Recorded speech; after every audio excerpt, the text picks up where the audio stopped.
Aloha and welcome to everyone who has joined us for this Earth Day celebration of our precious wetlands and those who are caring for them. This is a presentation that's a panel discussion, but it's about live action. It's about folks that are really out working on our lands and doing things that are going to benefit present and future generations here on Maui. We have with us some great panelists tonight, and I invite all of our panelists to turn on their videos and turn on their audios because I would like to introduce you. And if we could see everybody here. Oh, there's Scott Fisher. Very good. We welcome Scott Fisher. Now, Scott is he's the steward of the Aina steward for the Hilt lands in Waihee, the Hawaii Island Land Trust lands in Waihee. And he's been working on wetlands for many years. We're going to hear from him on the first part of the panel. And following him will be Keomoku Kapu. Keomoku wears many hats, but one of them is working with the Ahumoku o Maui, and another is working on the Moku'ula, Lokaia, and wetlands in the Lahaina side. So we welcome to Keomoku here with us tonight. Our panelist after that is Cody Nemet Tui Viate, and he is the head of an organization called Aina Kukoa. And these are folks working on a South Maui wetland project that's really very special. And we'll hear all about what they're doing and what they've accomplished. And then our last panelists wrapping things up will be David Dorn and Charlene Schulenberg from Save Our Wetlands. And they'll let us know what is going on in some of the South Maui wetlands that are under threats of development. So we have a great panel discussion. We do have time for your questions, hopefully at the end. And so if you want to post anything in the Facebook comments section, the live Facebook comment section, our helpful support team here will transcribe those questions and get them over to me, and then we'll present them to our panelists. But I'm sure some questions will come up because there's just so much to know about our wetlands and what is going on with them. And the more we can find out, the more we know that, how we can get involved. I have to say that personally, I've been involved for many years. I was conservation chair of the Sierra Club here on Maui for, I don't know, off and on for the last 20 years. And this year I'm serving as chair of the Maui Sierra Club. And I am called all the time by community groups who are concerned that wetlands in, east, west, south, or north part of our island is going to get filled in. And we do have natural wetlands throughout our islands. And thank goodness we do, because they are really the kidneys of our Aina. They are the filtration systems. They were designed by nature. They were designed by the natural ecosystem to take care of the flooding that happens from the upper slopes. Of course, we're an island and everything runs downhill. And before it gets into the ocean, it needs a place to settle and be cleaned out. And that's what our wetlands do. And Hawaiians recognize this so clearly. And wetlands were very important part of the Hawaiian cultural ecosystem and natural ecosystem. There are many, many stories and myths and legends that associate with wetlands.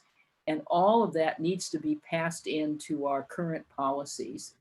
We do have policies within our planning documents, within our planning frameworks, the South Maui Plan, the West Maui Community Plans, all have protections for wetlands. Our Maui Island Plan has protection for wetlands. But what we find is that what we need are not just lip service to protections, we need an implementation strategy for how we go from words to the actual deed of making sure that wetlands are protected and not proposed for inappropriate development. So on that theme, we're going to hear from some of the success stories from around our island tonight. And I hope that if you do have questions, you will just type them into the chat box whenever you think about them, or the comment box on Facebook.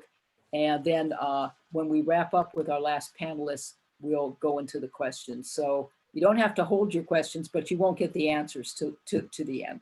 So being very appreciative of all of you who have tuned in. This is the end of our Earth Month here on Maui, and Sierra Club is very, very grateful to all of those who have signed up to participate tonight. We try our best to advocate for good policies for our wetland and testify when there's community meetings.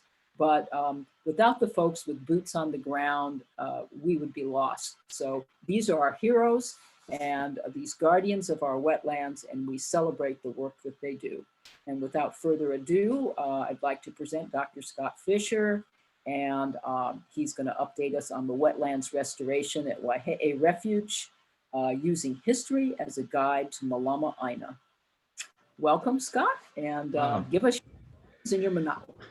Thank you, Lucienne, and I just want to say how much I appreciate the opportunity to share my aloha for the wetlands. I've been doing this work for almost 18 years now, ecological restoration work, and just want to start out with this slide right here.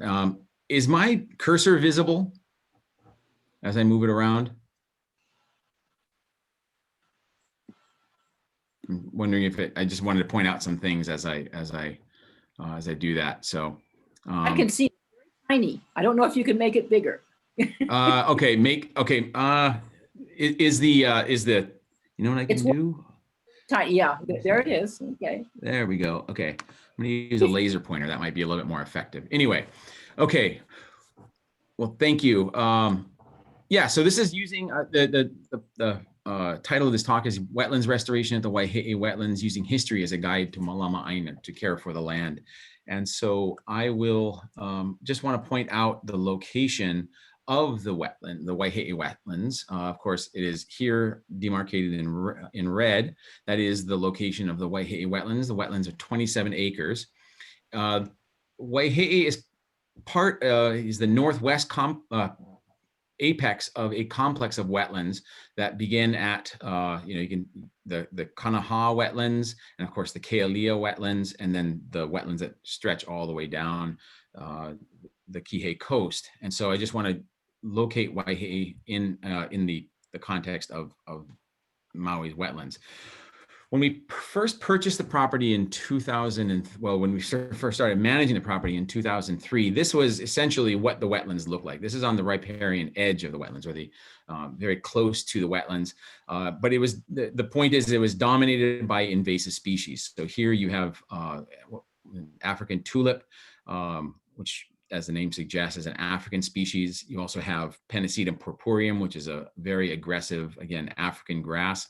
The Waihe'e, what is now the Waihe'e Refuge, had been a dairy between about 1919, November of 1919, and August of 1970.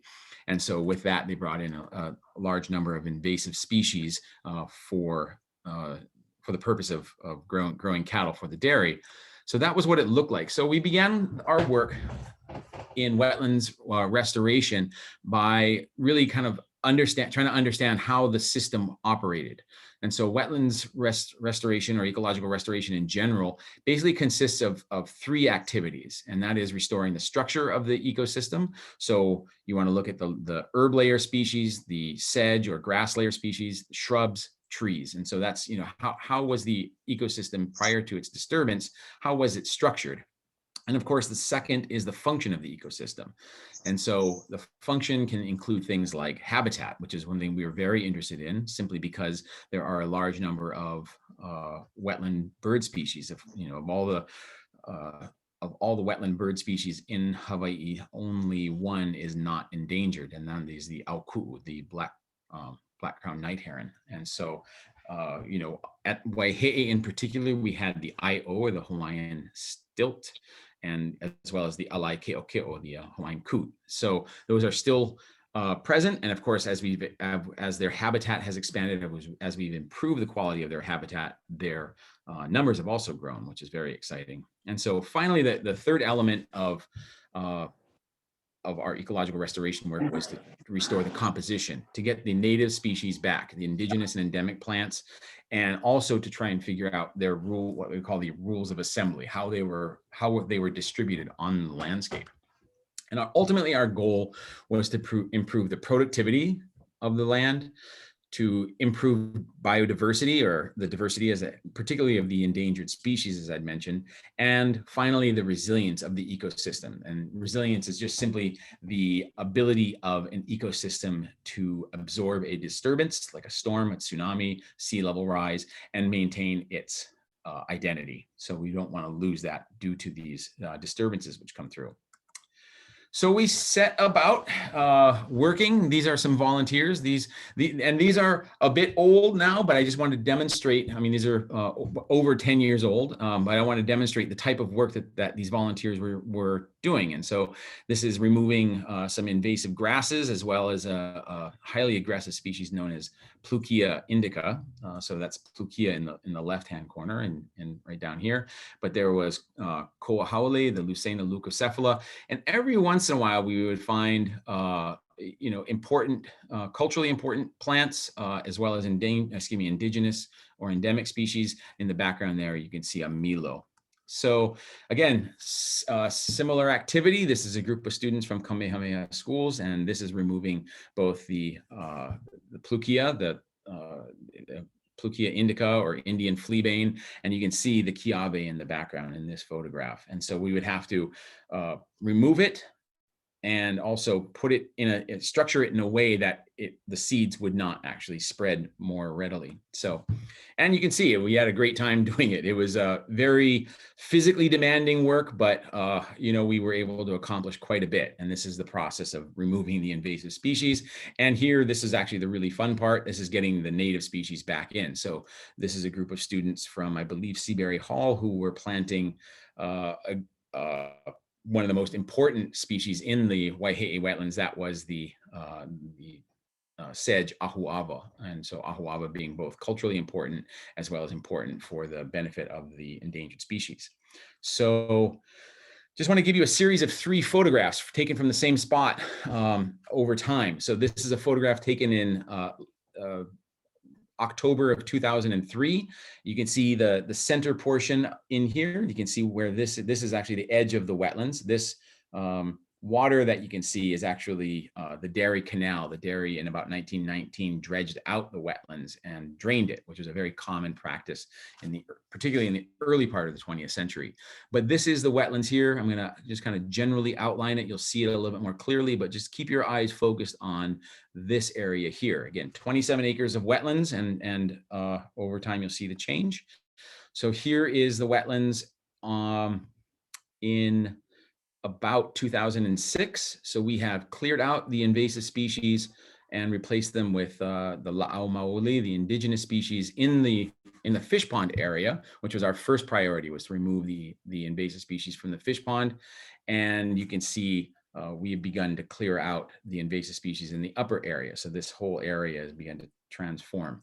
And then this is what the what the wetlands look like in December of 2007, about a year after the previous photograph.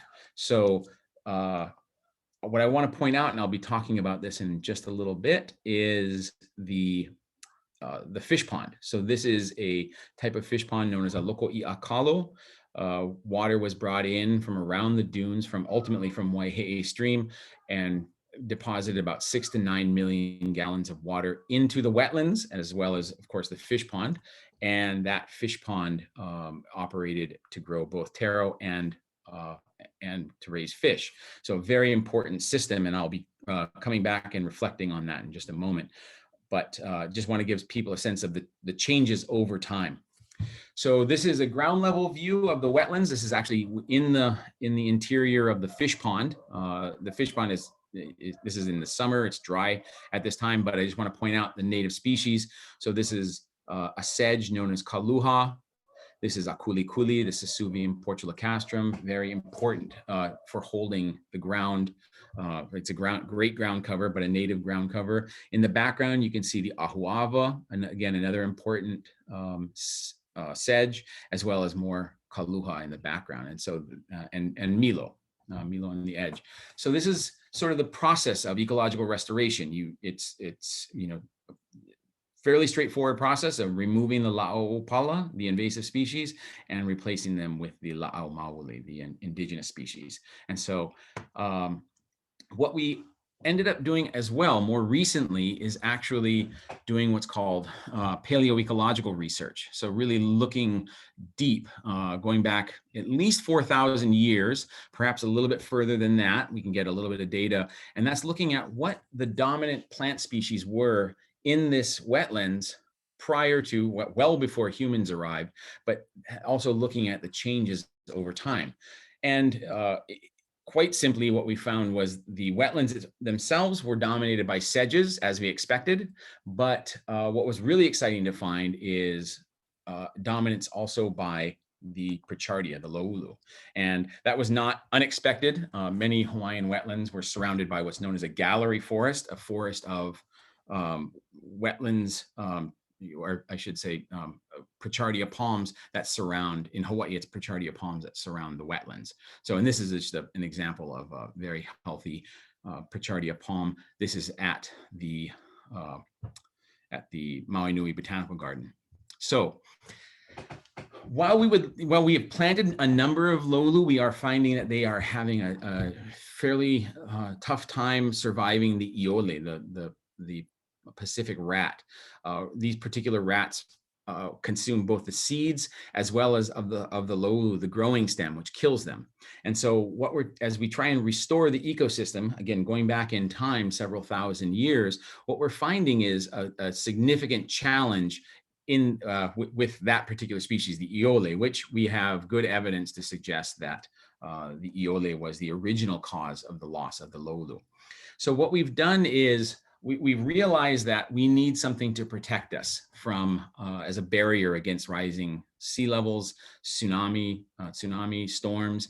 And so we have turned to hala. Hala is not subject to predation by the Iole. It is also a very, it's what we call the arboreal architecture. The way that the tree is set up, and I'll show you an example of that in just a moment, is ideal for capturing sediment, as well as slowing down wave energy of waves that might come over and threaten the wetlands. So if you think of our wetlands is our primary focus of protection, we have to surround it with a forest that will protect it ideally. So I'll show you just the architecture of the arboreal architecture of the hala. As you can see here, hala has these aerial roots that are just seem perfect, and we know that they are very effective at slowing down wave energy. And of course, we have dunes to our on the south side of the wetlands, and so we also need to be thinking about how to capture sediment at times of intense rainfall. So that is our challenge right now. And so I'm going to show you some pictures of how we're doing that. So here's some hala going in at the very on the riparian edge of the wetlands. It's just outside of the wetlands. And then of course in the background, my coworker James Crow, in the center of the picture behind him is Ahuava. So Ahuava, the very important sedge. The other I would want to point out too about the hala is very significant culturally, of course, weaving and multiple other uses. And this is the hala bioshield that you can see. You can see in the background here as those trees are growing up. We are putting them around the base of the dune here, and then we expect them. That's their functional use is to, as I've mentioned, capture sediment. So what next? Where are we heading now? In addition to continuing to build a forested bioshield and hoping that its function will protect us and make us far more resilient to things like climate change, the storms or tsunamis, storms from climate change and tsunamis, which we know happen very frequently. We are focusing our attention now on our attempts to restore the Kapoho fish pond. So this is as I mentioned, the Loko Iakalo that was built by Chief Pi'ilani around 1550, 1500, 1550, and was a significant cultural site. And so we are hoping to restore that. And so restoring the Loko Iakalo is critical for the capture of sediment. And what I'm going to do is just kind of go through some sort of indicators of why that happened. So I just want to point out, this is the wetland. So this is what I've been referring to. Again, 27 acres comes right on here. And then this is, of course, the Makai wall of the fish pond. This is what we call the Mauka wall of the fish pond, even though it's really butting up against the wetlands. It's just separating these two. So restoring fish ponds and lo'ikalo as a means of preparing for climate change is absolutely critical. So a study conducted in 2013 looking specifically at what we would call lo'ikalo in Palau, what they call Mesei.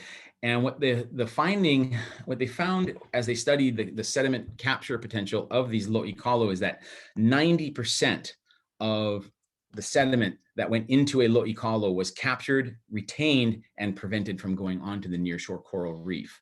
So you have to think of our coral reefs are our best protector for our coastal ecosystems. And if you have wetlands that are functioning, particularly functioning in a way such as with a lo'ikalo, it is actually producing food, and it's also providing you protection. So you can't overstate the importance of coral reefs and the necessity of having wetlands to actually protect those coral reefs. The coral reefs ultimately protect the coast and protect us. So the lo'ikalo retains sediment that would otherwise damage the coral reefs. So and that's why it's critically important to restore the wetland function of lo'ikalo that will both protect our nearshore coastal ecosystems, as well as provide greater food security and food sovereignty. So I guess we'll take questions later. Thank you very much. I will go ahead and stop sharing. Thank you, Scott. Wow, a lot of information beautifully presented. We want to mention that this program is being shown on Akaku, channel 54. So thank you to Dana Fulton and the Akaku crew. Thank you to Rob Weltman for getting all of our technical wires plugged in here. And mahalo to Sierra Club board member Gary Savage for doing a beautiful painting that will be closing up our presentation to celebrate our wetlands. Moving on to our next speaker, Keamoku Kapu, talking about the Moku'ula Lokaia and wetlands over on Lahaina side. Keamoku, how's your bandwidth? Can we connect with you here?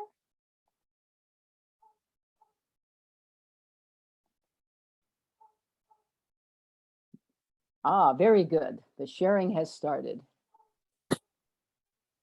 Hi, hello. Can you hear me? Yes, we can hear you very well. We can't see the picture though. Do you Hello. We're going to keep the speaker camera off for the best bandwidth. I understand. No problem. Okay. Mahalo. Okay, mahalo. Thank you. Mahalo for this opportunity to come forward and share my mana based upon the place that I originate from, which is Lahaina. I know that there's a lot of people that really know of the extensive work that was done in this area by one of the founders, which is Akoniakana, the late Akoniakana. And I've been intimately involved in him from 1997 when I returned home from Oahu. And I hope that in this presentation, I can give more of a mix basis on not just the wetlands, but the Mauka to Makai effect.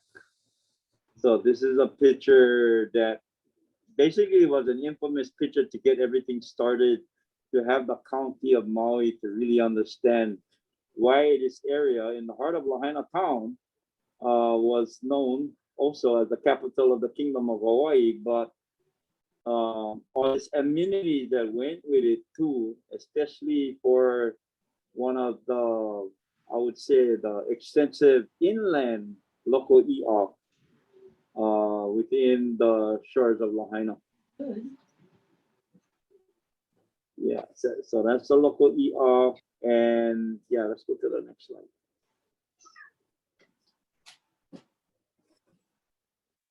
And this also depicts actually standing on the island.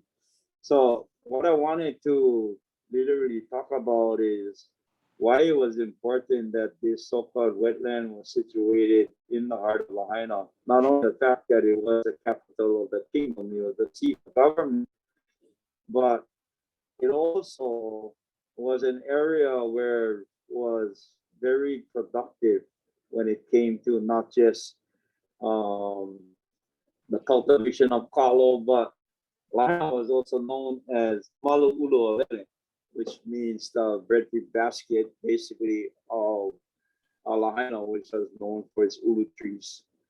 And also, Lahaina was also known as the Venice of the Pacific, where the waterway stretched out for 9 miles in certain areas, and it also has an interrelationship up in the valley of this Hawaii, this so-called infamous Hawaii known as Pilan, Hawaii, which was actually built by Pilan. And interpretation that we hope to capture is the fact that these wetlands throughout Maui and throughout the state of Hawaii has a relationship to everything that is Mauka of this area. So not only look at what was abundant on the shoreline area, but what provided that abundance from the Mauka regions above. This is a picture that also depicts a side angle of the island of Moku'ula. And it also shows some interesting structures. The structure on the left, which was known as the Halepula, and that was basically the seat of government back during the time of the kingdom, where Kauikeoli did a lot of his work and established not only the Bill of Rights in Lahaina town, but also the Constitution of Kulue'ehu.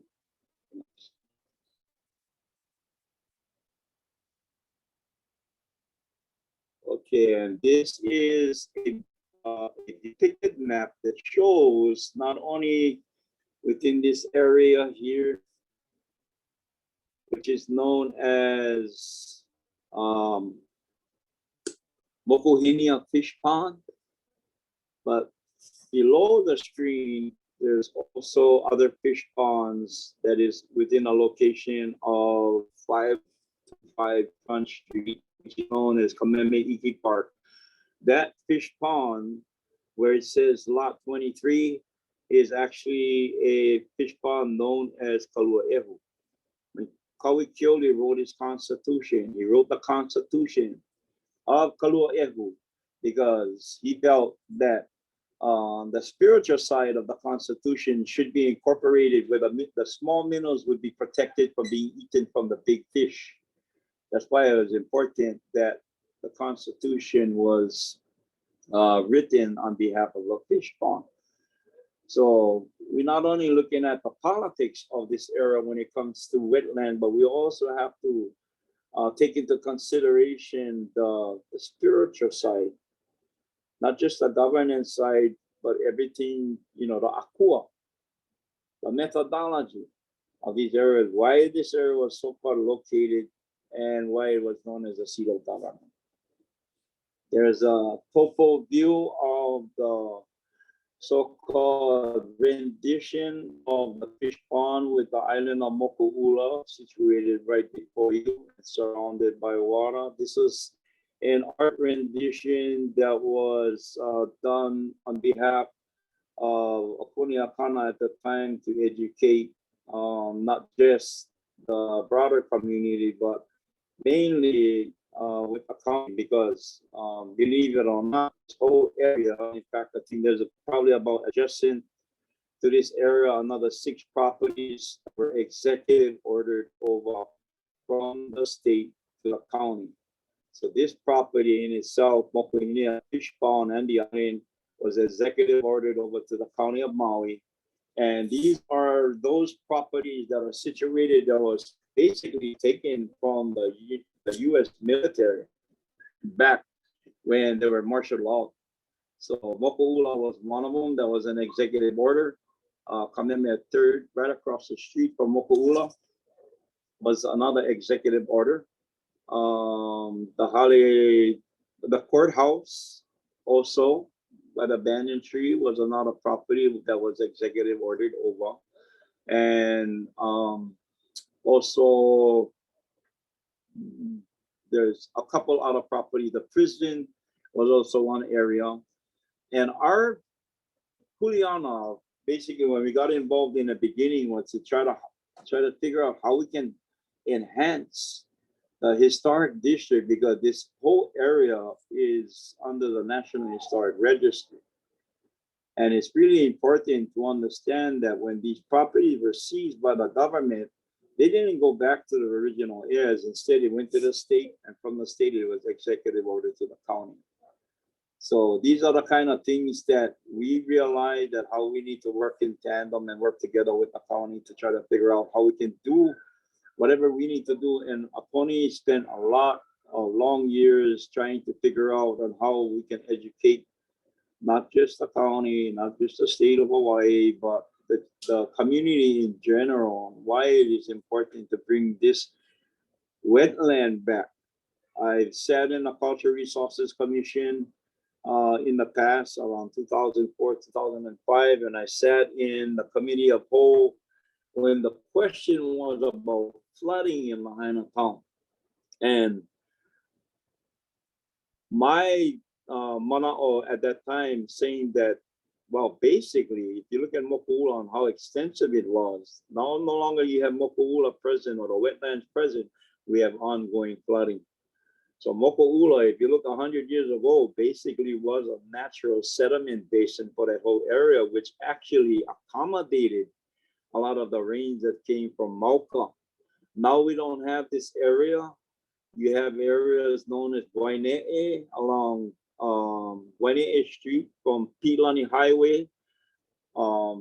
Is inundated all the time, it's flooding all the time, and trying to figure out the solution on how to protect or how to take care of those issues or solutions on the ongoing flooding. This is hopefully one of the solutions that we could probably use it as a fix. So, and this is another part what I was talking about. We gotta figure out what's happening in Mauka and how we can work to make sure that the resources are beneficial and plentiful. So this is a diversion. And this, believe it or not, is a concrete Hawaii, which was known as Pilani. So for us, the Kuleanas that live up in the valley, we are still maintaining and taking care of the Hawaii systems to make sure that the water is flowing. At this time, because the water is run by a public utility company, ongoingly, Aponi was trying to create a relationship with Pioneer Mill and the adjoining landowners, the possibility of how we can bring that water back to Moku'ula to make it more of a viable area, and at the same time solve a lot of the solutions of all these things that are happening in Lahaina town, especially for the flooding. So, and we also got to remember, the spiritual side behind this. This is a heiau that is also in the Makila area, and the reason why I put this out there is because there's these makamai, there's these mea makamai that have been left interstate, still there, not being cared for. A lot of the petroglyphs that come down from the mountain that tells a story of why these wahipanas are really important. From the Maka to the Makai regions, what is happening in this area, how we can enhance and make sure that when we're talking about wetland restoration, we need to talk about everything else from the Mauka, from the Vauakua, the Vaukele, and the Vaukanaka. So from the Wawakua, when you're looking at the Wawakua, everything that is within the reaches of the gods versus the Waukele where the rain stopped. What is happening in those areas? I like Scott Fisher's presentation on how they need to replant, reforest areas with the natural fauna and possibly bringing back the species to create that connection once again on why the Wawakua, the Waukele, and the Waukanaka is really important. Okay. Also, this is Kalepo Fish Pond, which we started back in 2005, and it's right where down the road from Maui Lu at the whale sanctuary. So a lot of our guys from Lahaina was asked to help Pukua in bringing back that fish pond.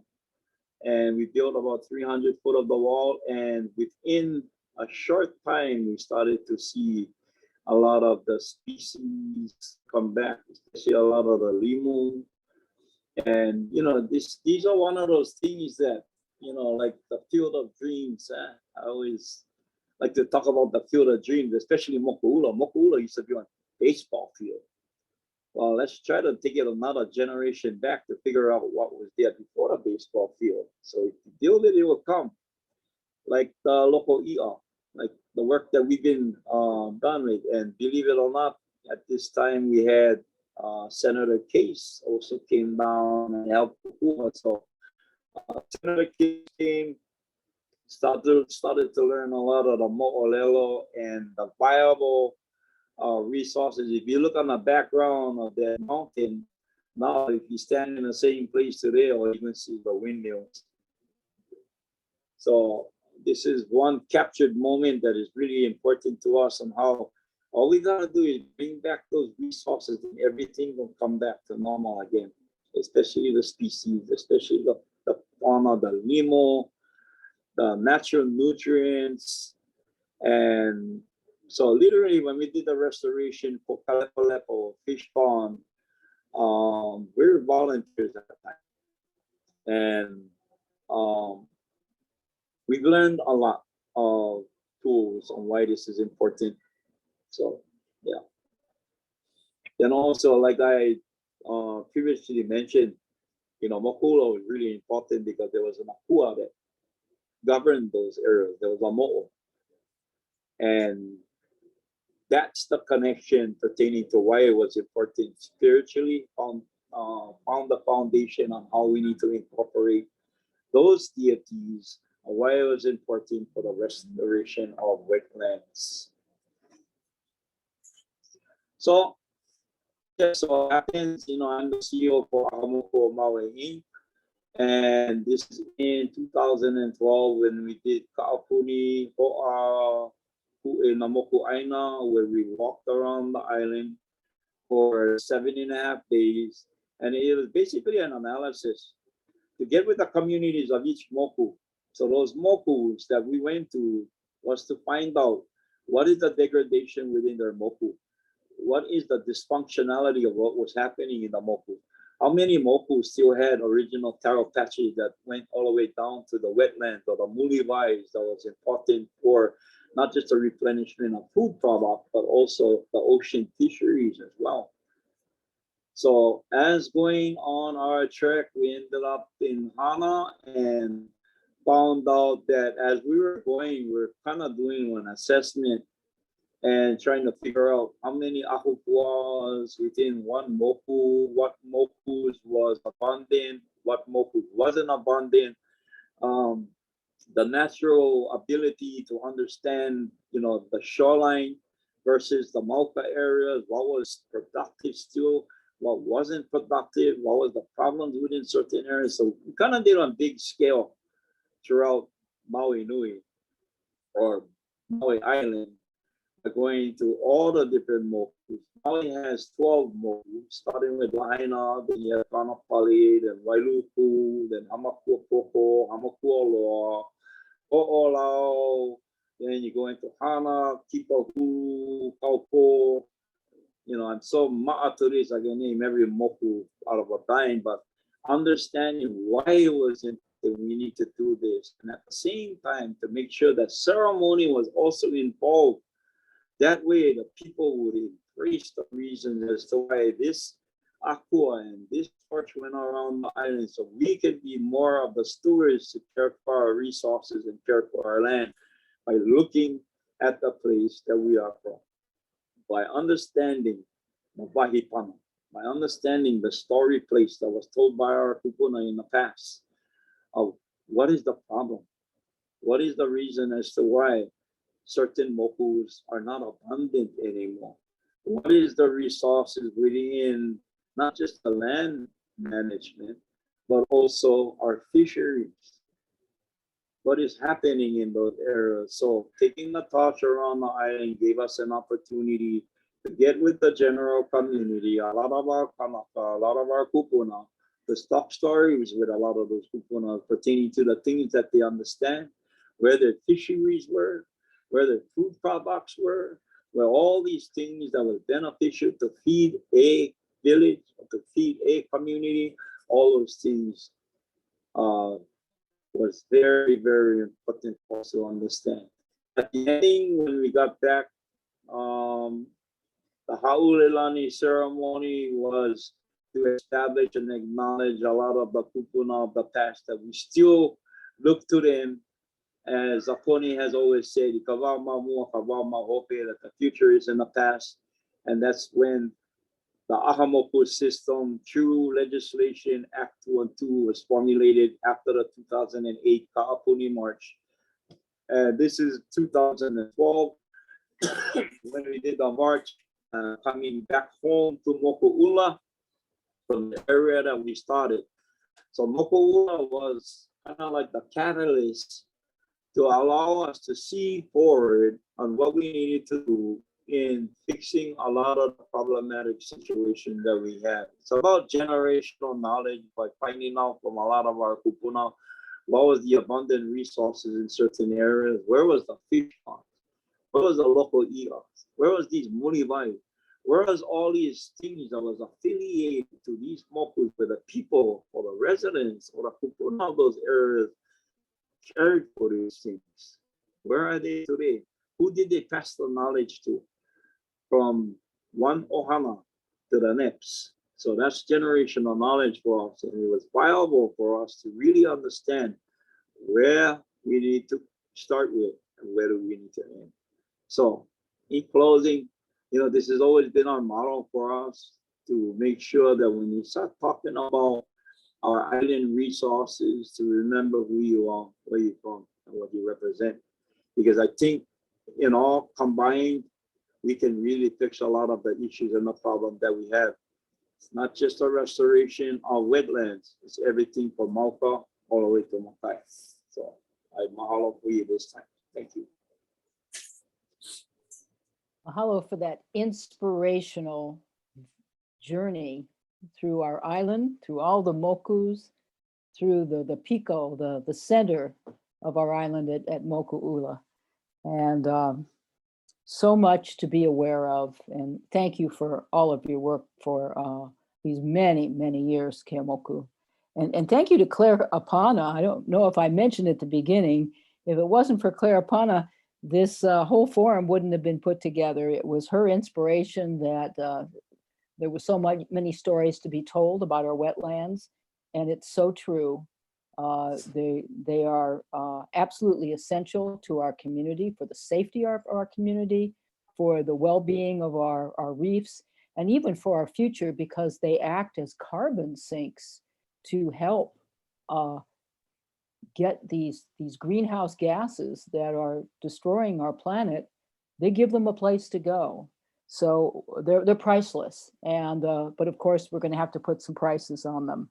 So our next inspirational story, Kodi Nemet Tuivaiti from Aina Kukoa. O Waiahuli Kai is their project in Waiahuli, in south side of Maui. And Cody, can you tune in and share with us what you folks are doing over there? Yeah, mahalo. Let me share screen real quick.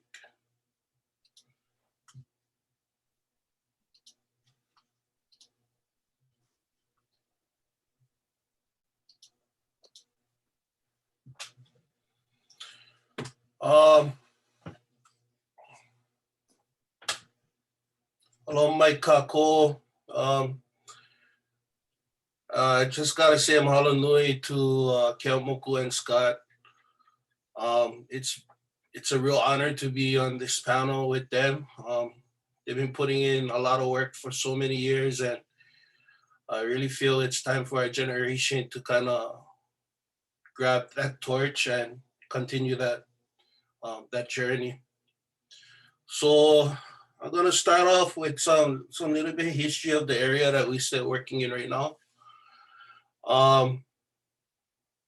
This is an old photo, 1960, I think, of Kulakai Kihei area. And as you can see, we have some local ia over here. On the far right, you have Kalepolepo. And then right next to Kalepolepo, you have an area known that was referred to as Waihulikai. The next local ia to the left was referred to as Keokeakai. And then the last one right there to the far left was referred to as from you, Auntie. I remember you found the name Kealamoe Malia. What is really cool about this area is these style of ponds was built on this reef that really follows all along Kihei through Malaya area. And I did some research and found that some of these old names, the old name of Kihei Puko'a talked about this this large papa, this reef that extended from Papawai in the Malaya area all the way down to Kealvakapu. And it's upon these kinds of reefs that the local ia were able to be built upon. So they're very significant to these areas, which I feel is really important. You know, taking from what Uncle was saying, I mean, what Keamoku was saying earlier, I do a lot of research, but I also take the time to reach out to a lot of our community, our elders, our kupuna, our lawai'a in the areas. A lot of them have so much knowledge of these areas, how it used to be, how the fishing was, how the land was. And it's very, very important to not only be on the land itself and feel the aina and constantly kilo the aina, but it's very important to try and learn as much as you can from your community, your ohana, and your kupuna. All right. So our area, Waihulikai, is right south from Kalapolepo. So it's right in front of this big local ia right there. And as you can see right now, in the 60s and the 40s, it was majority all Keawe. Yeah, we had a lot of different areas through the years, but the beautiful thing, and you'll kind of see later, is that like now, with all the Keawe gone, there you can tell that there was a giant seed bank in our soil and in our sand even. And even with the prevailing winds that have helped bring a lot of our natives to the areas where they kind of naturally go. So right here to my left, you're gonna notice our project area a little bit more. This is that old photo, and it's showing the old South Kihei Road. With the Waihulikai, that local ia right in the front. You see Kalepolepo up there. And yeah, you can just kind of see the layout of the land and how the aina was in those times. Very condensed Keawe. And then this photo to the right, you can see this is where the Koa Lagoon condo was built. But right in that area on the right photo, you see this large lagoon there. Yeah. And that lagoon, I was told a lot of stories of that lagoon. You know, the houses right in the middle of that lagoon belong to the Kenoleo Ohana. and the lagoon was very prominent from what I was told. And now, but what happened was it was filled in. Yeah, it was filled in and it was turned into the core lagoon condo. Um, and my auntie always tell me, she always tell me, one day you watch, boy, that condo gonna fall right inside. And she always tell me that. And it's kind of scary too, because in these areas when we have severe flooding, you can kind of see these abnormal behaviors with the water and the sand happening all around these areas. So, it's always good to keep collecting data and kilo, those kinds of things. So what really got me interested in this area was that, I always kind of came to this area because this is the last open area we have in Kulakai and Kihei. And, I've always kind of been curious of our history in Kulakai because, it's surrounded by concrete. And as I grew up, I seen so much of our memories, disappear because of so much development that has happened. So, when I came across an area like this, it really brought me peace. And the other thing that I noticed is that there was a lot of natives still here, a lot of native La'au. So right here in this photo, you can see a lot of akuli kuli to the left, and you can see a lot of the aki-haki grass to the right.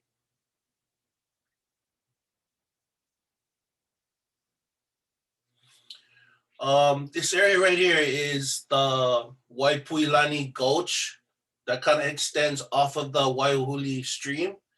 And then you can see how it comes right in here. So this is kind of the remnant of that lagoon that was once the core lagoon, where the core lagoon condo was built. This is kind of what is left of that right there. In this area, what is really unique to this area as well is in this little 4 to 5 acre area, we have a lot of different environments. So we have our coastal sand right here, and then right inside by the Mulivai, you have that permanent wetland, and more off to the side here, you kind of have that more marsh kind of style of wetland where you see a lot more of the hakuli kuli, kipukai, things like that. More in the permanent wetlands, you'll see a lot more of the sedges. Yeah, so we notice kuluha, things like that. We recently planted some makaloa, which is really doing good over there right now. This is kind of like a little layout of what we're trying to do. We kind of split up the whole area into these little zones of kind of where we want to prioritize our restoration. I really want to mahalo Scott. He's been a huge part of our planning of putting this together and helping me along to try and zone these areas out and really understanding what kind of areas, what kind of la'au plants would really benefit these areas, what kind of areas these are, yeah. So the yellow areas you guys can see is the kind of like that coastal sand dune area, and our goals here is to really repair the sand dunes.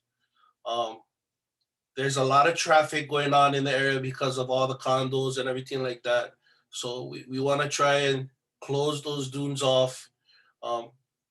We want to see what kind of natives naturally pop up, kilo, and we also want to implement other natives that will help keep those sand dunes together. Number 2 is zone 2 is kind of more of that marshy kind of area, where you see a lot more of that salt kind of come up. Whenever we have like a high tide, we'll notice a lot of the salt content kind of come up. And in this area, you see a lot of the kuli, kipukai.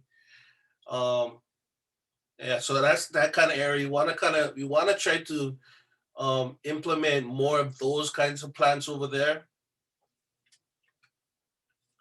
In zone number 3 is our permanent wetlands. So I was kind of speaking earlier about,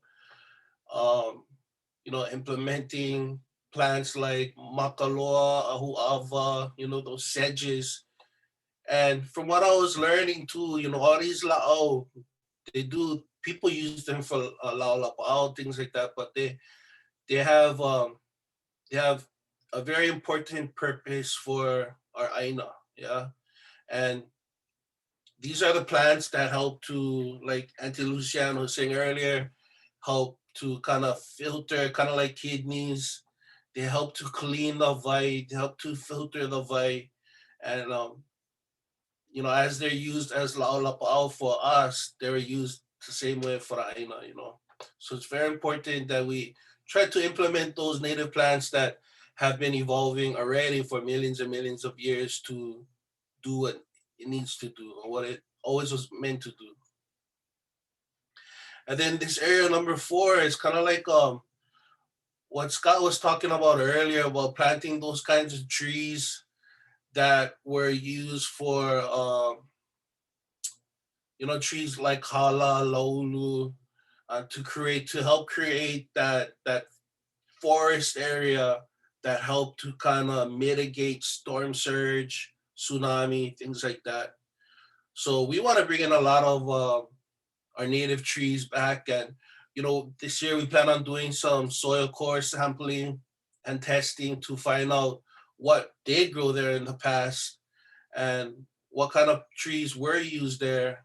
And also to have an area for our, for those of us who want to continue traditional practices and gather la'au and things like that. We want to have like a little kipuka or a little haven for our not only our native plants but our traditions as well.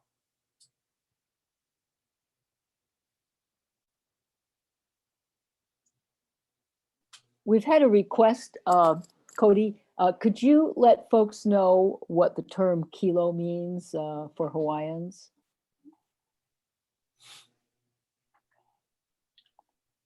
Kalame. Yeah, kilo really means to observe, and it means to really collect data with your mind, with your eyes, with your feel, with your touch.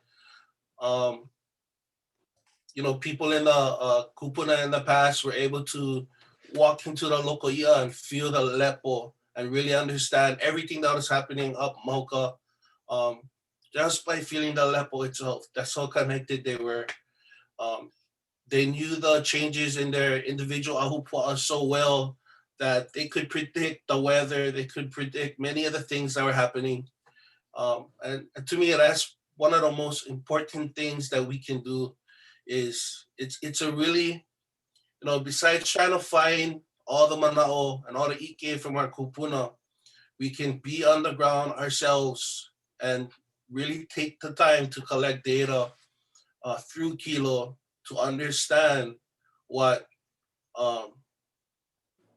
what people who come out there for one day and do surveys will never understand. I think it's really important that that your moku and your ahupua'a, because you're out there every day. You're out there every day, understanding the soil. You're in the moment when you plant your la'au. You're understanding what kind of activities happening around you, whether it's with native birds, whether it's with people, how bright the sun is at that time of the year, how the tides are, and this pattern over and over pattern of kilo. It begins to really create this generational knowledge again, and especially in these times now where global warming and everything is changing our environment. I think even more so now we need to acknowledge these new kilo patterns and collect that data and make sure that we pass on that knowledge as well. So, as being stewards, I always feel like all we are is these data collectors. We just collect data and then we just pass them on, and then the next generation does the same thing. So kilo to me is really about how kupuna used to collect data in old times. And it's very, very important. Probably one of the most important traditions ever. So right here, just showing some of the plants that we've been propagating. You know, naupaka. We've been gathering the There's the one that went naupaka, uphill. gathering Oh, the aki And stems to regrow so that. they Ang went, kuli because kuli, things were getting ugly. hue. Yeah, he went on the phone and he said, he called the police department and said, shots fired.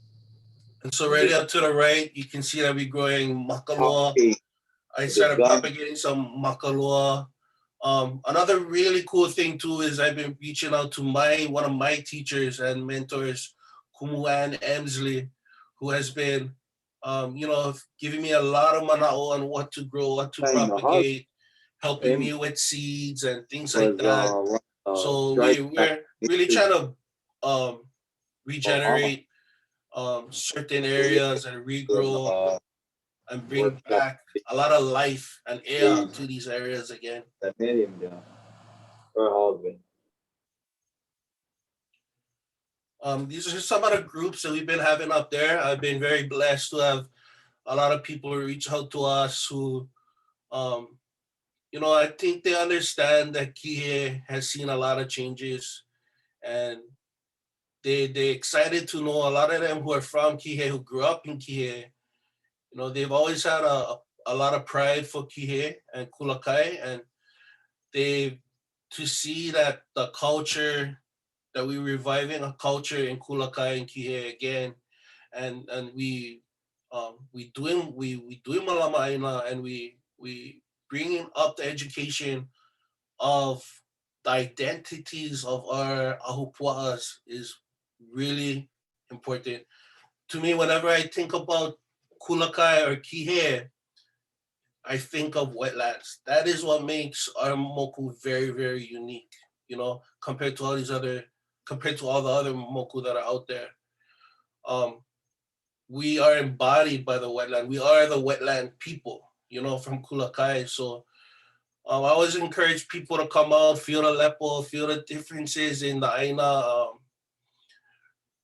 I encourage them to we make cuttings, we grab seeds. I encourage them to take them home, propagate them themselves, bring them back, plant them, have a little pilina, a little connection with the lao that they grow and they plant, and they bring it back. And as you can see in a lot of these photos, like here to the left, top left, we've cleared out that little area just a little bit at a time so we can allow our pohuhui to reach out and move forward. We cleared out a lot of that Bermuda grass in that small little area. But to me, it's really important too that you don't just set an objective and be like, okay, we're just gonna come in there and just remove everything. It's like this. You gotta you gotta kind of watch what you're doing, because the last thing we like do is make this area worse than what it was. So we move slow. We kind of watch the aina. How does the aina react? And we just try to malama and ho'olu and just kind of try to let it grow itself, let it do what it wants to do.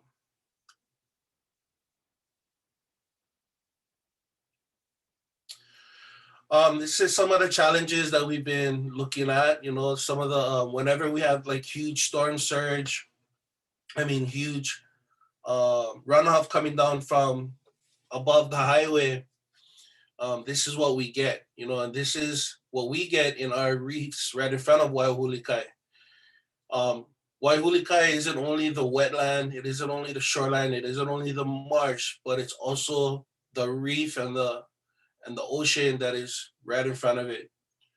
When I think about our wetlands, I always think about that point between Aina and between the Kai. It's that middle point that separates the two.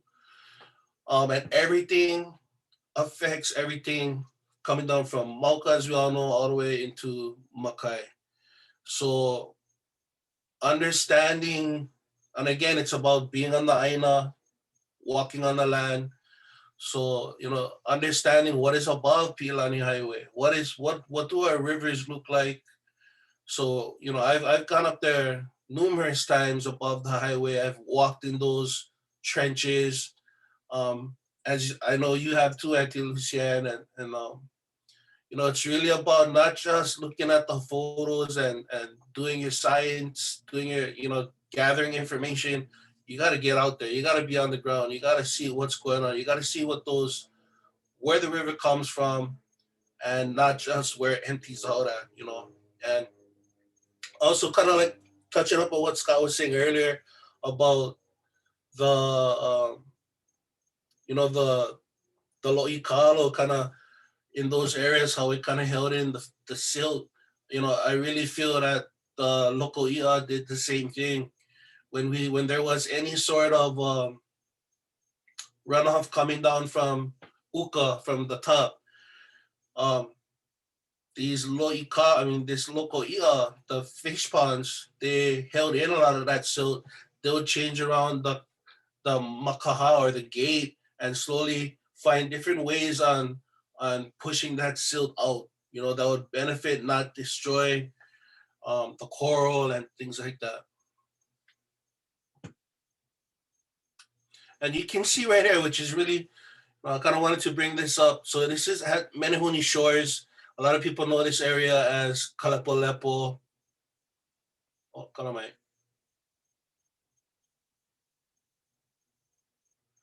And right here, you notice some of those anomalies I was telling you guys about. Whenever we have strong strong runoff coming from Mauka, right in the middle of Kalapalepo Park, it'll start to break down like that. So as you can see right there, there's a river coming out from the middle of the park, and it's kind of like, and I know the county has come in there numerous times and tried to fill that in, but it keeps happening over and over and over again. So it's kind of like, are these developments slowly creating something that might be a potential disaster in the future? All we can do right now is collect that data, and just keep an eye on it. Mahalo. Well, I get one more photo. I'm sorry. So the last one I wanted to show you guys was, so the picture on the right is what it looks like when we got a very healthy sand dune. We planted a lot of pohuehui and haki here on the right, pre-COVID and mid-COVID. And it helped a lot of the haki and pohuehui that were already starting to grow in the area really flourish. And what it did is it created this little slope that really built the dune up. A little bit more down from that, like not even another block, you see what we see on the left right here. This is where all the foot traffic is. This is where all the people are walking all over the sand dunes. And this is, you see complete erosion from the ocean over here without any of the la'au. So you can really see the big difference in a healthy shoreline, healthy sand dune. And yeah, mahalo. So this is our hui. Aina ku ko'a. So aina is land. Ku is to stand, and ko'a is our reef, our coral. So those are the aina who stand for our refuge. Mahalo. Mahalo for this inspiration, Cody, and certainly fits in with all of our other presentations. Yours is the newest project, but you can just see that within a short period of time,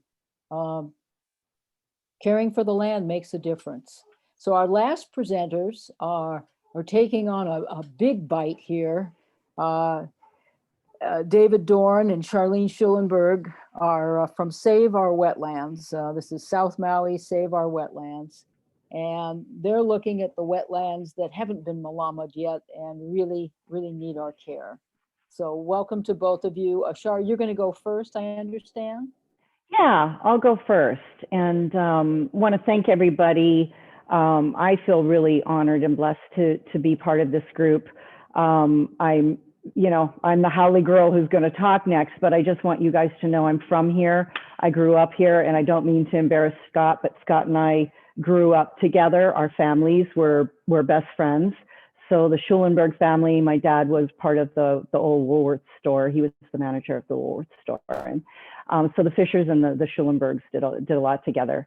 So that being said, I grew up in North Kihei, and I really want to thank all of you speakers about, you know, the beauty of the Hawaiian words and the beauty of the way that you've been able to help everybody understand what you're talking about. I didn't realize, Cody, that what I was doing was I was doing kilo back when I was a little girl, because I grew up next to Kealia wetlands, and I recognized that what you were talking about was what I had done. I was paying attention. I knew the sounds of the birds. I knew the sound of the Aina. I knew when it was in distress. I knew when something was going wrong. And then when I, you know, had to leave the island for a while and do my other career for a minute, you know, all I could do is replay those sounds in my head. And so then somehow I've magically ended up back next to a wetland, and that is this beautiful Laie wetland that you're seeing a picture of right on the left there. I became part of what has become the South Maui Save the Wetlands Hui. So we don't have a beautiful Hawaiian name yet. We're looking for it. We're working with Vernon, and of course, Cody, you know, if you got any ideas, and Uncle Keomoku, if anybody has ideas, we're willing to, you know, to hear it. And what I'm just gonna get to is that, you know, the picture behind me kind of talks about the theme of what we've been talking about tonight, which is flooding and how important it is to save our reefs. That's kind of, you know, the two main themes, but it's difficult to deal with right now. I'm going to call it like it is. Kihei is in crisis. Kihei is in crisis. The overdevelopment has gone too far, and it wasn't well-planned development. It's, you know, this developer over here wants this plot, and then that developer wants that plot, and it's been all piecemealed. And then as a result, we've got this horrendous flooding. So these brown water events, this is something that I don't remember growing up with. I mean, I can remember brown water maybe, you know, in and around that tropical depression of 1980, which was a major storm, you know, that lasted 2 weeks or whatever. But these kinds of brown water events behind me, these kinds of things, and what Cody was showing, that didn't happen before. So that being said, I just want to bring your attention to the Laie wetlands. It is a thriving, beautiful, healthy, wonderful, vital wetland. It is, you know, right off of South Kihei Road. So thank goodness there's a sign that, you know, points it out. But beautiful, you know, it's beautiful because the families come with the keiki and everybody fishes, and you know, this mulivai goes all the way to the ocean. And so next slide, please, David. What's basically happened is, So basically what's happened is, you know, where the pink line is kind of like Pi'ilani Highway, right? And everything Makai is considered SMA zone, which is special management area, special management zone, I guess, SMA area. Why aren't we treating it as special is my question. I just want to throw that out there for the Kihei community to think about, and to planning and anybody else, developers, anybody else who might be involved in how Kihei moves forward from this point you know, this point going on. These are beautiful, you know, ahapua'a, you know, layouts. And what we've got is that entire flood zone is from that Pi'ilani Highway. That whole area is flood zone, floodplain. And I love that photograph, Cody, that you found, that historical photograph that had the different topography you could see, like, you know, where the Kiawe had grown and all of that. You can see how nature was taking care of everything. And we're at a point where we've got everybody, you know, kind of coming in with bulldozers and touching this land, these undeveloped lots before they've even got permits. So part of why I'm saying we're in crisis is because a big portion of our hui, which are just concerned citizens and volunteers, went to Kelly King and went to the county council, and we you know, really petitioned for getting some money so that we could understand what was going on in our area, and we could do some mapping, GIS mapping. And so we started doing some mapping, and thank goodness I met David Dorn, because he's brilliant at it. But these kinds of maps that we're looking at with this wetland 1965, I quite frankly don't know where that came from. I don't know who drew those yellow lines, but I'm going to take them, you know, at their word that there were 200 acres of wetland at that time. You know, after seeing Cody's shot, the close-up, yeah, maybe some of those other areas were, you know, higher in elevation, so they weren't necessarily wetlands. But, you know, some of these areas that go closer to Pi'ilani Highway, I mean, those are, you know, what, like 1,600 feet and more from the shoreline. So we got wetlands that are way back there that aren't necessarily wet. And that's what we have to open our eyes and our hearts and our minds to, is that we've got these specific definitions of wetlands that keep coming up.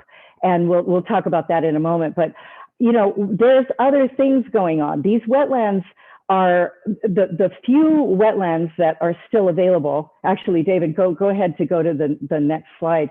So here's an example, the few wetlands that are available. Well, this is a 1991 map, and it says we've already lost approximately 100 acres in 1991.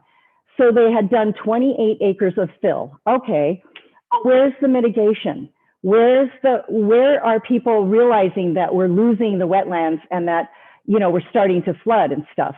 So this, you know, okay, so they pointed out, okay, good, 7.3 acres of mitigation was done, but we lost 100 acres of wetland. So somehow the balance of life right now in Kihei, it has not been happening, and it's not happening now. Next slide, please.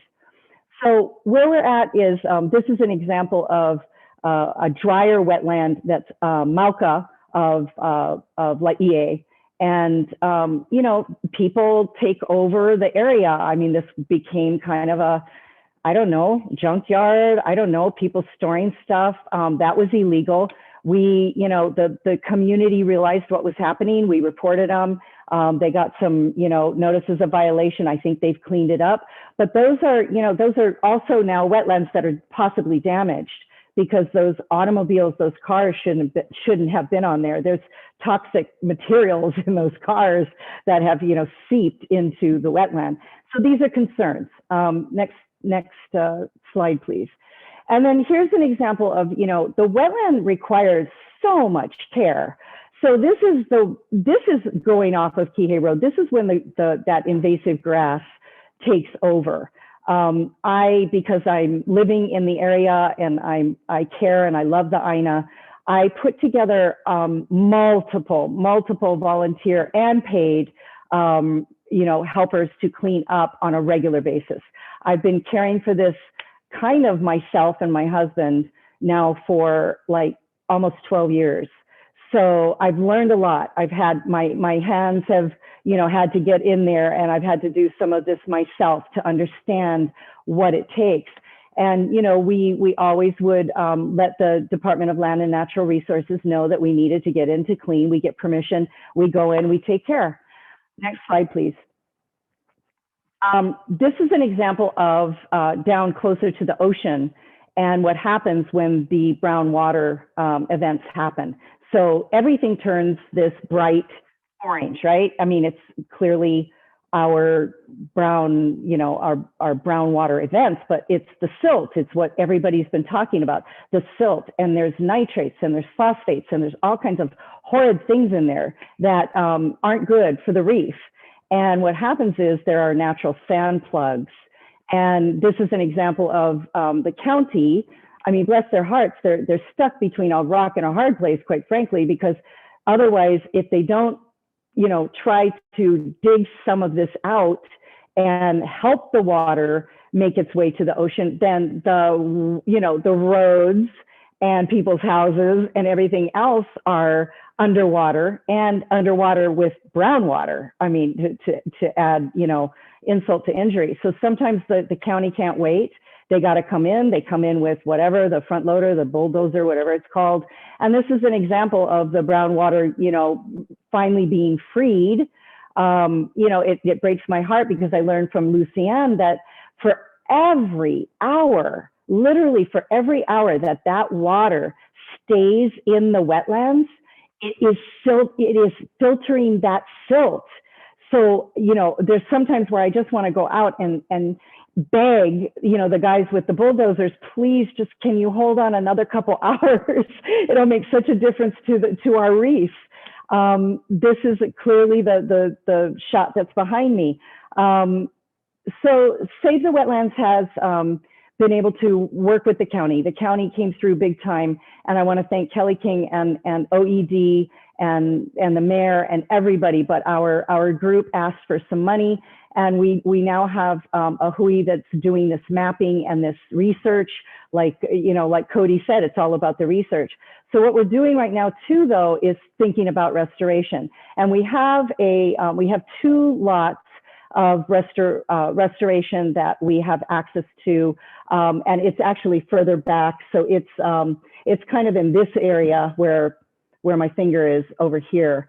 So it's like 2 acres. It's a lot of acreage. So we won't be able to do the whole thing, but what we're doing is we're doing testing. And then I have a big mahalo shout out to Hilt and Scott, because we were able to partner up with Hilt, and they are our official fiduciary managers, and they are our experts that help us decide what next steps need to happen.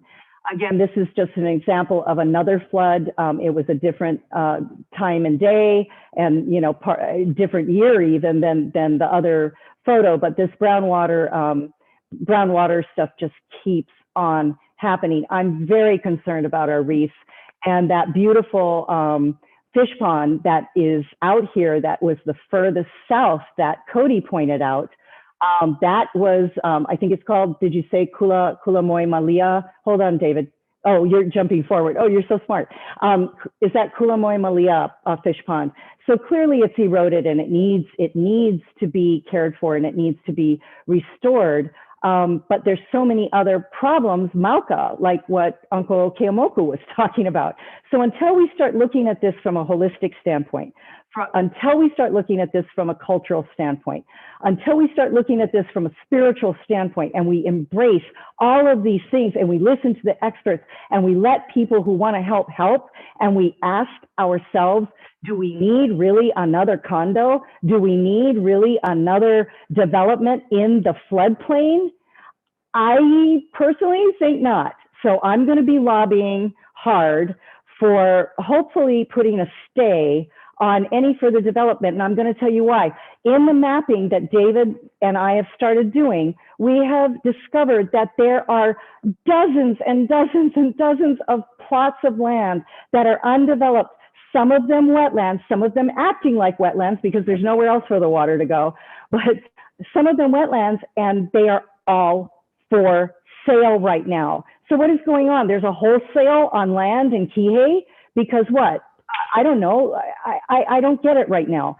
And these are all plots and lots that are in the floodplain, that are in our special management area. So yeah, I'm really passionate about it. I hope that everybody can, understand where the community is coming from, and where our neighbors are coming from, and where our hui is coming from. But Hilt, thank you very much for helping us. And I'm going to pass this on to David, but just wanted to give you guys a heads up as to what is going on.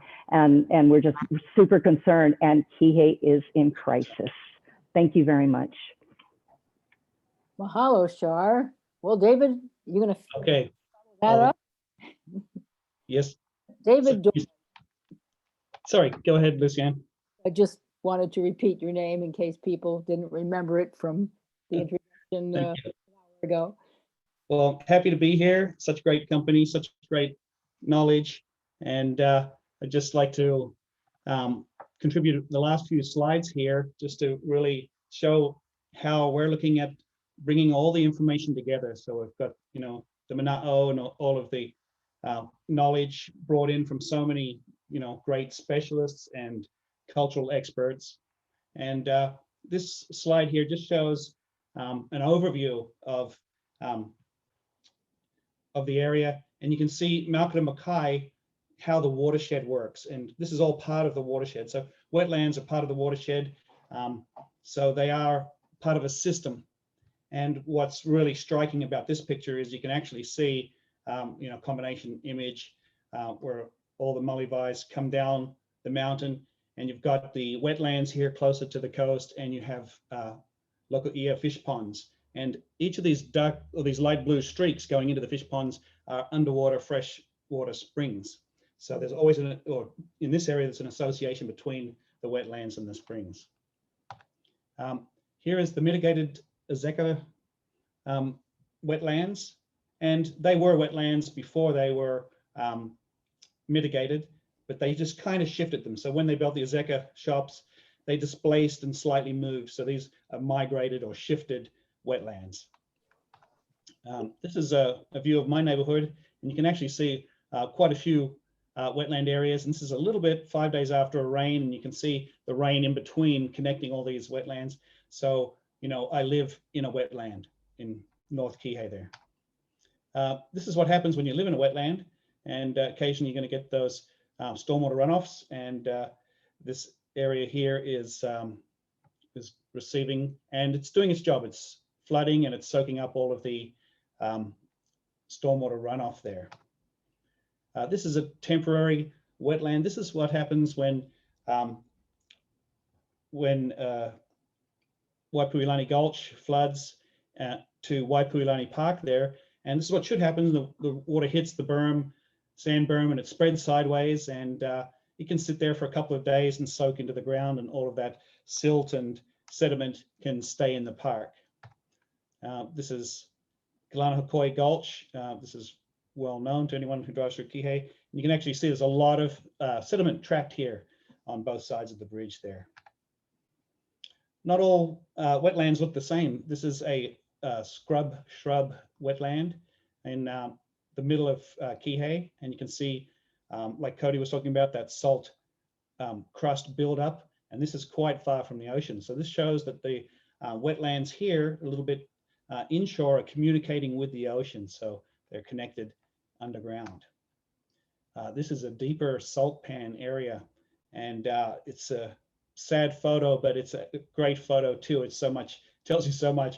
Unfortunately, there's a lot of debris. There's, I think, a bicycle in here and a car parts and what have you. So that's the salt pan, waiting for the next rain.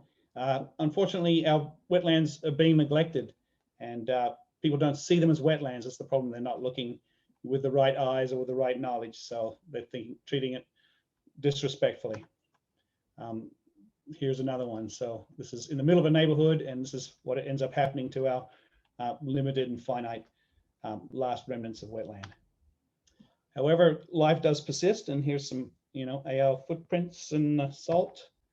And if you look in this particular area, 12 inches below the surface is the water table, just underneath the surface, and water tables rise and fall. But wherever there's a little bit of, persistent water on the surface, the life clings to it and the species find a way to survive.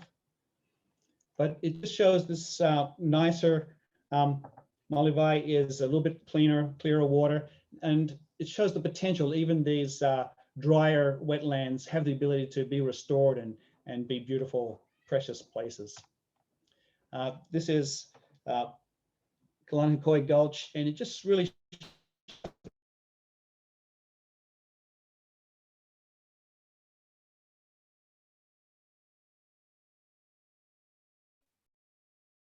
David, we've lost your feed.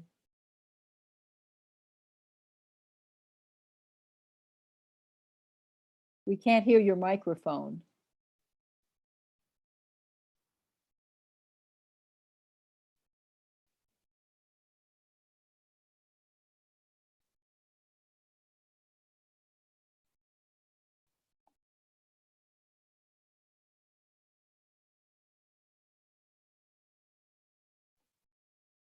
I have to apologize to our audience. We seem to have lost the audio on David's presentation. I don't know, Rob, if you can see if there's anything to restore. It looks like it's unmuted. No, I think there's nothing we can do. Okay.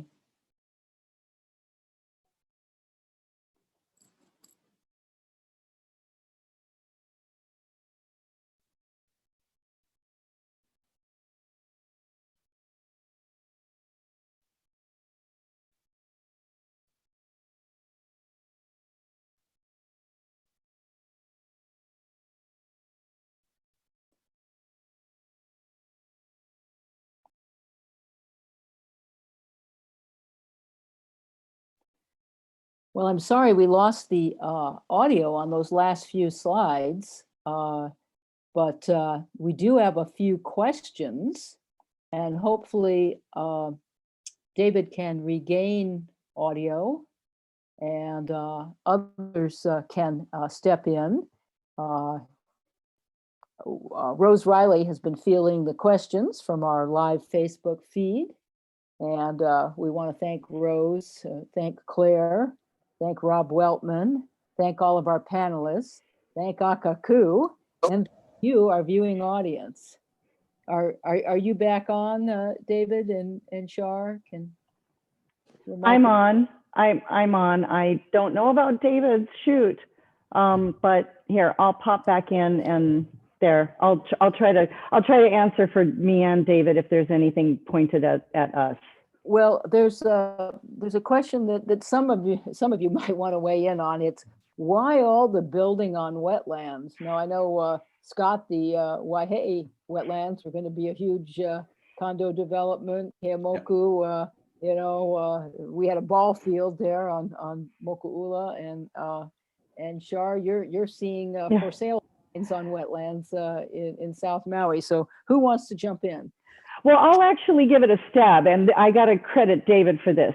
So, think about it. Back in the day, there was 200 acres of wetlands. Nobody wanted to be in Kihei. There wasn't a lot of development back in the day. It was swampy, it was marshy. That is what it was. And of course, then developers did start figuring out how to fill it in and then start doing development. Now we're at a point where we have less than 20 acres left out of 200 that we know of right now. And that's why we'd like to finish our work. We'd like to keep doing our mapping and verify, work with some environmental specialists and some environmental engineers to come up with some solutions. But one of the things we need to do is just stop doing the harm. Like Lucianne said, why, or the question, whoever asked that, thank you. Why are we building on these wetlands? We don't need to. We know we need housing in Kihei. We are pro-housing in Kihei, especially low income and workforce.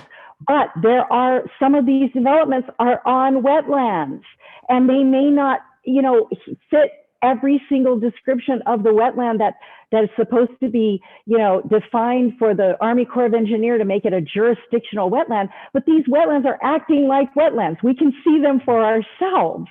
We're living here in Kihei. We are experiencing this. We are seeing the flooding. So there really needs to be a stronger thought process and a heart-based process to do what is right? Can we just stop the harm for a moment? Can we just let our hui finish our work? Can we just talk to the county council and get maybe a temporary stay for a moment on anything in the SMA and flood zone area? And then can we please let our little Kihei, planning, we've got the South Maui Planning Commission that's going to be reviewing our South Maui plan soon. Why can't we just all work together and take a deep breath and put anything on hold in at least this SMA area and figure out how we can stop the crazy? I mean, like David said, if we lose all these wetlands, the only solution we're going to have is if we build these huge retention areas, Mauka, because that's really the only areas that will be left. But that will cost the county a gazillion dollars. It will be expensive to build those retention areas, and they are expensive to maintain. So let's use our spiritual guides. Let's use the kapuna. Let's use the cultural aspects that we know worked in the past, that Cody and Uncle Keamoku and Vernon Kalani Kau and everybody else involved is realizing and helping to point out the obvious. So that's my best stab at it. Thank you. So now it's the most valuable land. It went from being the least wanted to being the most valuable land, quite frankly. Other panelists want to weigh in. Scott, you want to go first?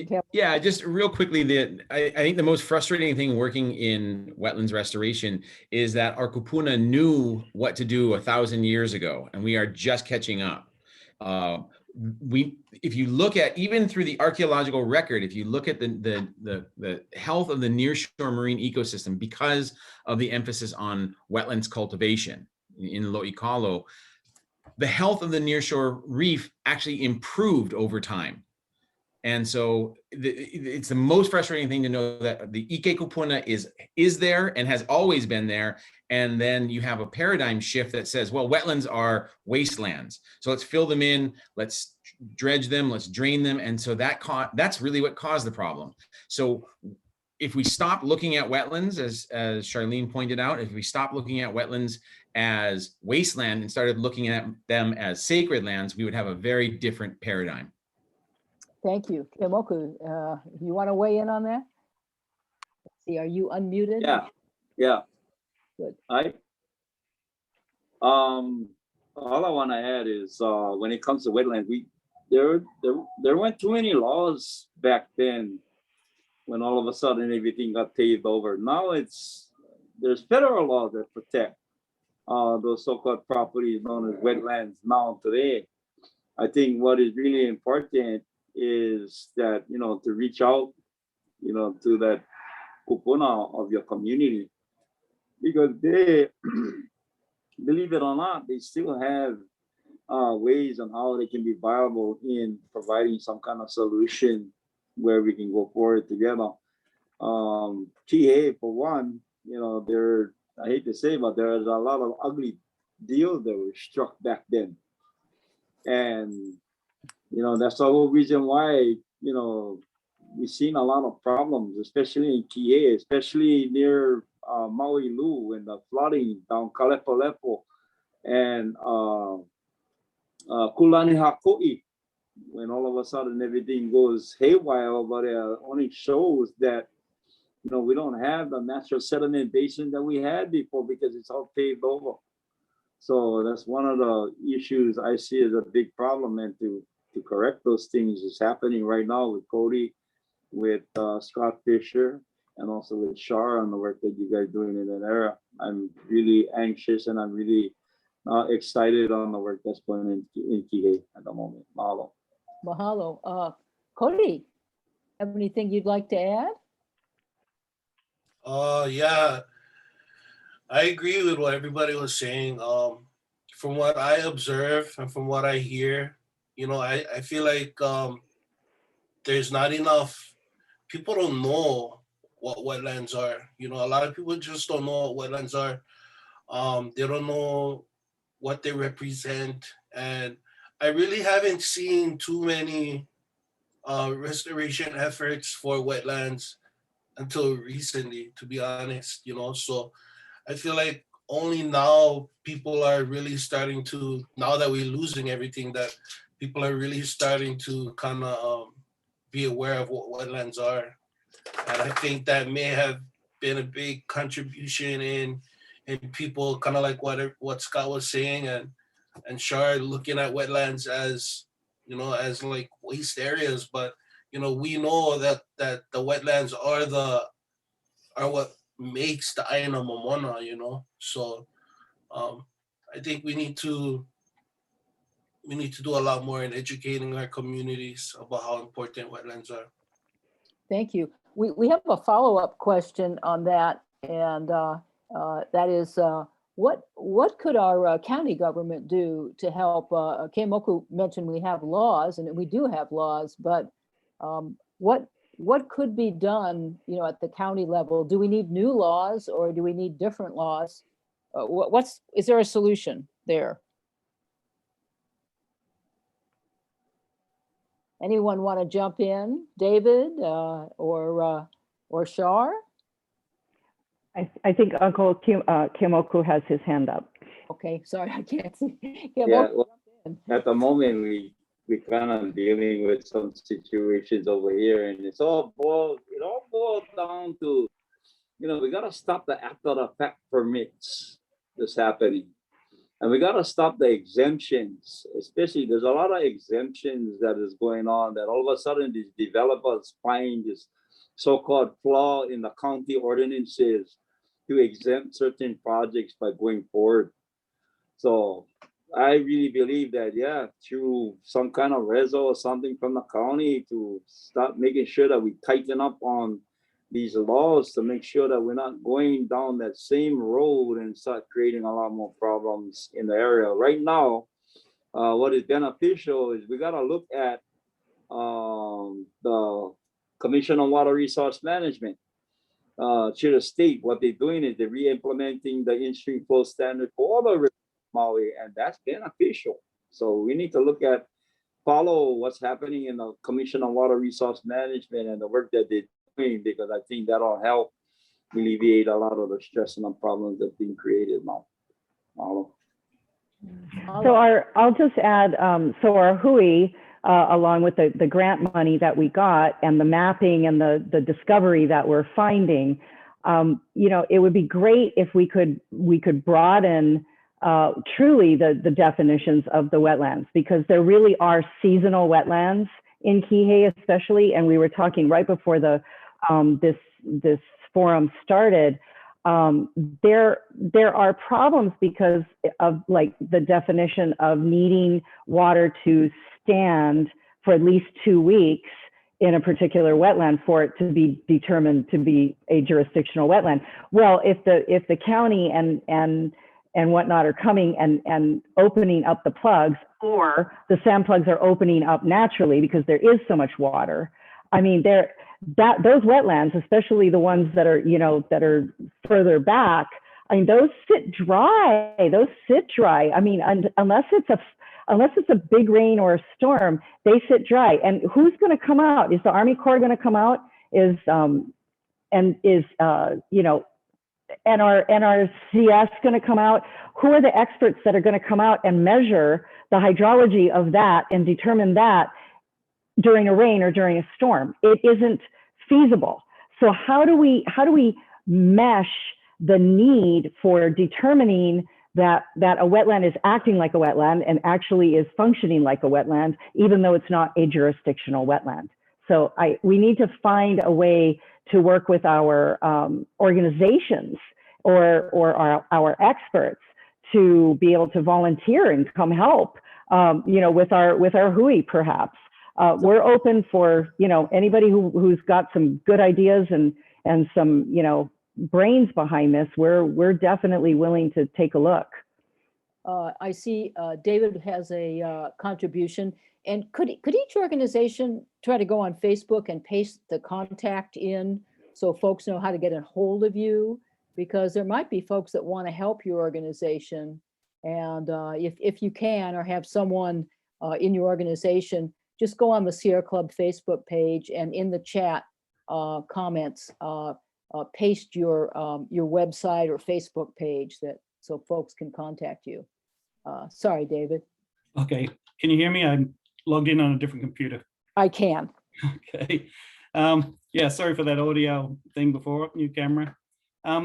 Well, there's a couple of things. I have been looking at this from the angle of flooding, and because, you know, certain things, we have laws now, more recent laws to do with FEMA, and the county does have to follow FEMA guidelines, and that should put some restrictions on what can and cannot be built in these flooding areas.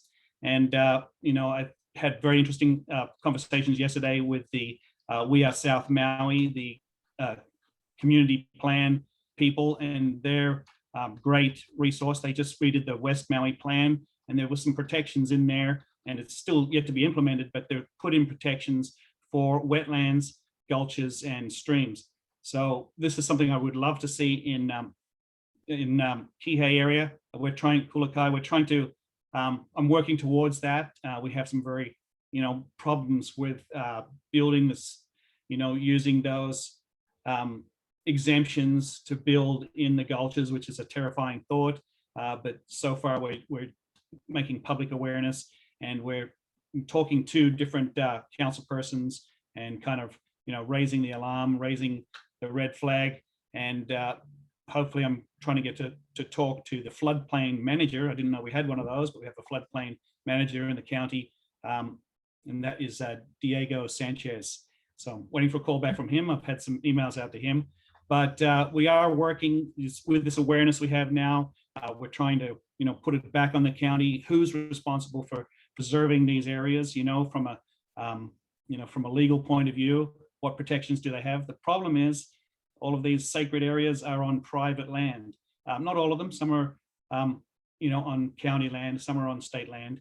But the ones that are at risk are on private land right now. So we're really in a hurry trying to make a short list of things that need to be protected until they can be properly investigated, because we want to preserve, you know, this precious resource before it all disappears. And so we're really rushing forward, but we're also hoping that the science is going to back us up. So we've got all of these great resources around us, but we are working on protecting it. We're working with the county, and we're putting it back on them. You know, it should be their job to protect these resources, and we're going to make sure they do it. Mahalo. Any of our other panelists want to weigh in on this question? Is there something the county should be doing? Do we need to change any laws? From what I see and what I don't see, I would like to see the county be a lot more engaged in acknowledging the Ahupua'a system and acknowledging the Mauka to Makai and Makai to Mauka connection, and doing a lot more reaching out to our communities, getting a lot more educated in our wetlands and understanding our wetlands. The one thing I see a lot is, you know, besides the, you know, the regular caretaking of, you know, mowing lawns and the grass and things like that, I just noticed a lot of county land that is not being taken care of, you know. So I would like to see the county step up more in doing their part in taking care of these areas. There's a lot of shorelines and sand dunes that are deteriorating, that need attention, like right now, you know. So I'd like to see more of that. Mahalo. Well, we're gonna have one last question because we'd like to wrap up no later than 8:30. We got 3 questions that are kind of related, but basically they're about restoring a wetland correctly. One says, generally speaking, a tree.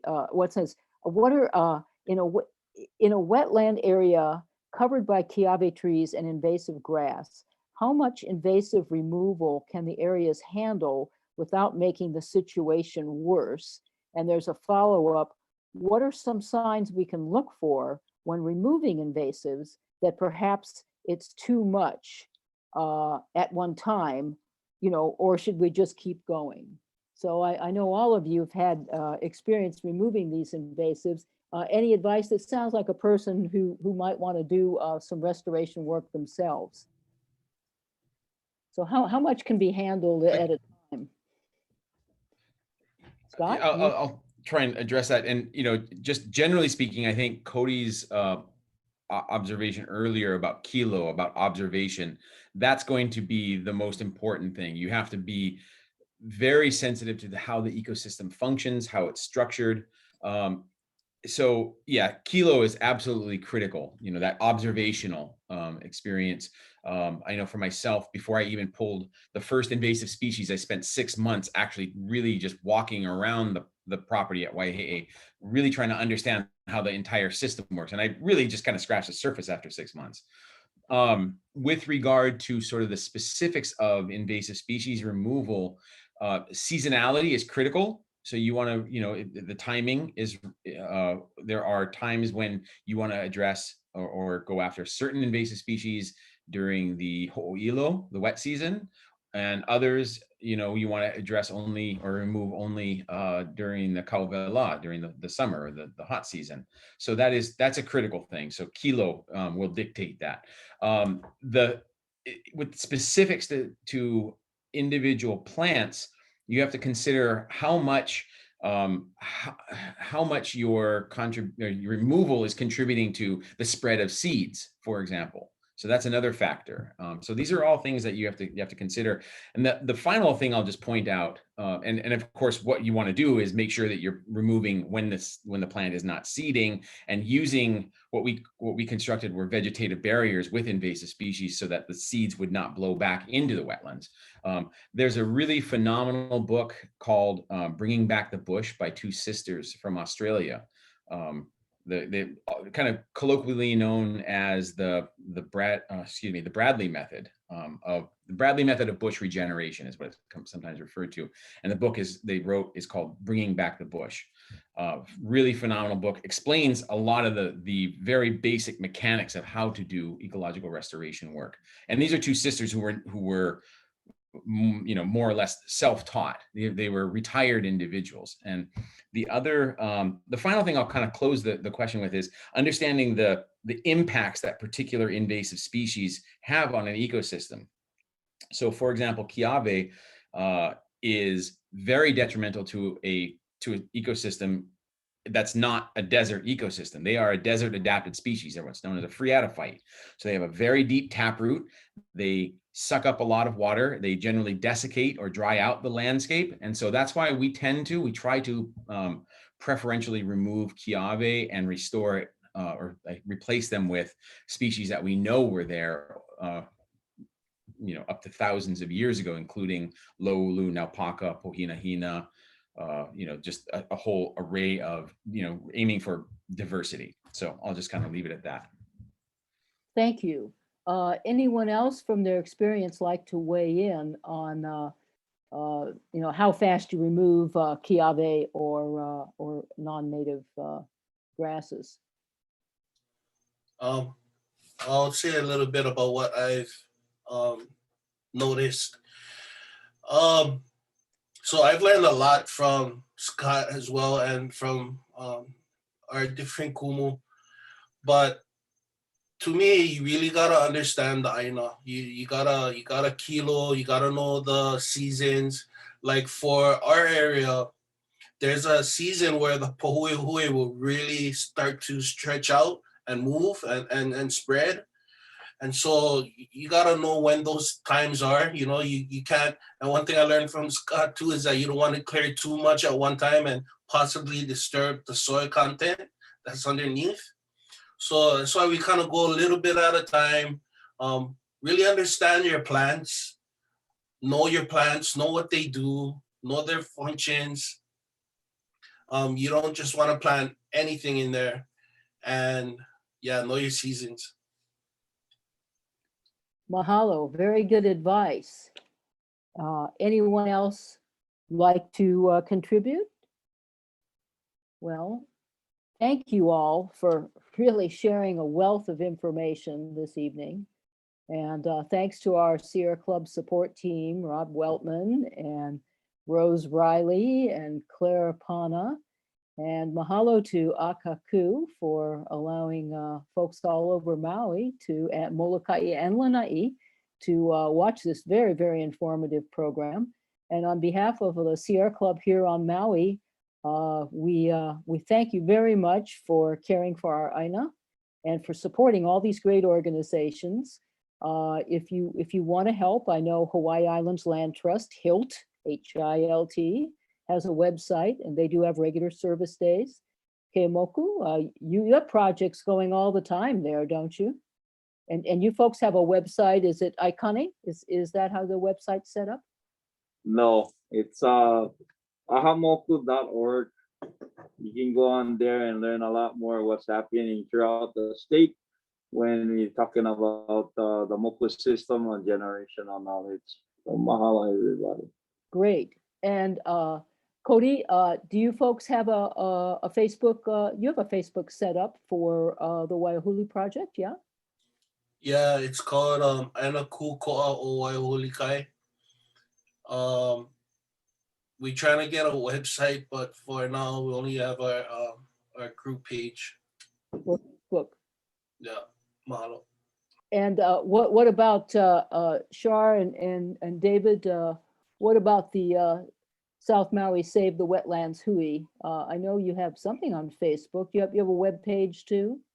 Yes, we do. We just started, we're pretty new, so we started a web page and Facebook page. Our web page is savethewetlands.org. And right now it's got a contact page. So you can email us, and it's got a contact form so you can report a wetland, or, if you've got something interesting in your backyard or some knowledge to share, we'd love to hear from you, because we really want to interact with the community and, use everybody's knowledge and experience and bring it all together. So savethewetlands.org, and love to hear from you. Well, great. So we hope our audience will continue this this educational effort by getting on the Aina and experiencing one of these wonderful places, or helping out when folks need to go to the county console and say, get the right definition for our wetlands, so that things that are really functioning as wetlands can be protected as wetlands. So thank you all. Happy Earth Month. And we'll be seeing you soon on another one of these informative Zoom casts sponsored by Sierra Club Maui Group. Hui ho.